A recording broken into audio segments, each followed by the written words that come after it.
और एक proper planning के साथ और एग्जीक्यूशन प्रॉपर करो तो थे घर बैठ के भी तैयारी कर सको।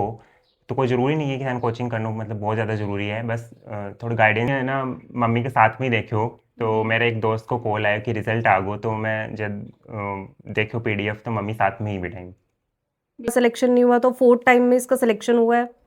इसने अपनी मेहनत जारी रखी, डेडिकेशन थी एग्जाम के लिए, तो इसने अच्छी। पहले तो थाने ढेर सारी शुभकामना। Thank you so much. बिल्कुल हमारे चैनल पर थारो बहुत बहुत स्वागत है। Thank you.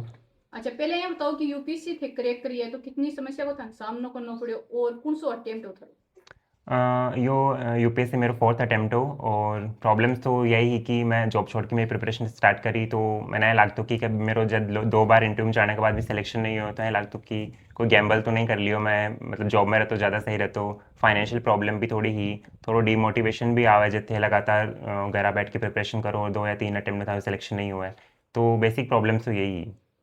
बिल्कुल कौन सी रैंक था? मेरा 500 रैंक आई है। बिल्कुल किसान का थे बेटा हो तो जी आपा देखा संसाधना को भी अभाव दिया होगो और जी थे बता रहे थार से जानकारी मिली है कि भाई थे बिना कोचिंग का करया हो जो को बहुत ही बड़ो सिलेबस हुआ है यूपीएससी को, तो की हिसाब से की तरीका से मैनेज करूँ? एक्चुअली मैं कोई ऑफलाइन कोचिंग के लिए तो कोनी गयो जहाँ कई लोग दिल्ली जाए, क्योंकि मैं तो अफोर्ड भी कौन कर सको और मेरे लिए वो पॉसिबल भी कोनी हो। तो मैं मेरी मेनली प्रिपरेशन तो घर ही रह की करी। और कुछ अगर मैं जब ऐ लगे कि मेरे कुछ प्रिपरेशन में गैप्स है, तो मैं कुछ ऑनलाइन कोचिंग की भी थोड़ी हेल्प ली और कुछ सब्जेक्ट स्पेसिफिक कोचिंग भी ली। बट आई थिंक अगर थे सिंसियरली प्रिपेयर करो और एक प्रॉपर प्लानिंग के साथ और एग्जीक्यूशन प्रॉपर करो तो थे घर बैठ के भी तैयारी कर सको। तो कोई ज़रूरी नहीं है कि थाने कोचिंग करना मतलब बहुत ज़्यादा ज़रूरी है, बस थोड़ी गाइडेंस की भी ज़रूरत पड़ेगी, लेकिन आजकल ऑनलाइन सोशल मीडिया पर इतनी ज़्यादा गाइडेंस है और एआई का टूल्स भी थे यूज़ कर सको थाई प्रिपरेशन में। बिल्कुल किसान का थे बेटा हो जब भी थे घर आता तो थार खेत को काम भी करवाता ही। थोड़ा बहुत ज़्यादा कौन करवाता, मैंने तो यही बोलता कि तू स्टडी पर फोकस कर और विपरीत ध्यान रख। बिल्कुल बार बार असफल हुआ होगा तो कई बार मन में विचार आए होगा, कई बार डिमोटिवेट भी होगा जी टाइम पर क्या करता, सबसे पहले किन बताता?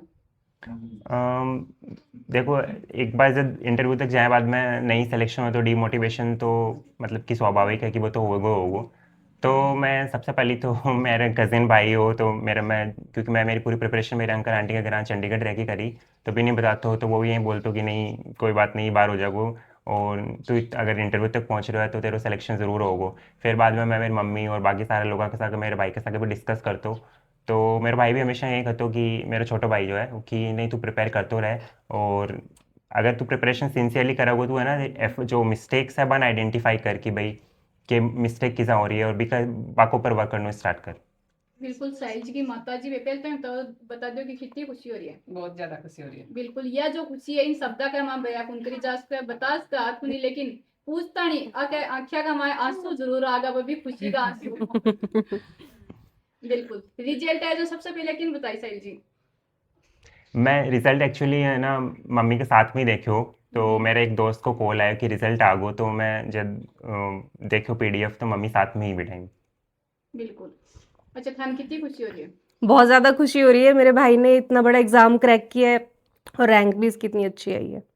बिल्कुल। अच्छा किस हिसाब से ये तैयारी करता जो दख्याता जना भी थे देखता कई बार असफल भी हुई है?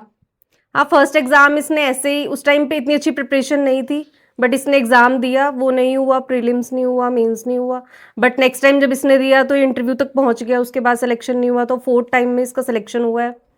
इसने अपनी मेहनत जारी रखी, डेडिकेशन थी एग्जाम के लिए, तो इसने अच्छे से मेहनत करके क्लियर किया है। बिल्कुल।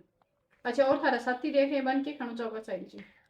मेरा मैसेज सारे लोगों ने यही है कि थे कंटिन्यूस एफर्ट्स लगाता रहो और निराश नहीं हो, क्योंकि अगर थे सच में मेहनत कर रहे हो तो एक ना दिन सफल ज़रूर होगा। और कोई भी चाहे यूपीएससी एग्ज़ाम हो या कोई दूसरी एग्ज़ाम हो या एनी अदर फील्ड हो, कि थे काम करता रहो लगातार। और अगर कुछ मिस्टेक्स हो रही है तो वन आइडेंटिफाई करो, वहाँ पर काम करो और मतलब निराश मत हो कि मेरे ये बार नहीं हो तो मैं कुछ कर सकूँ। खुद के ऊपर कॉन्फिडेंस रखो और खुद के ऊपर भरोसा रखो, एक ना दिन ज़रूर सफलता मिलेगी। बिल्कुल।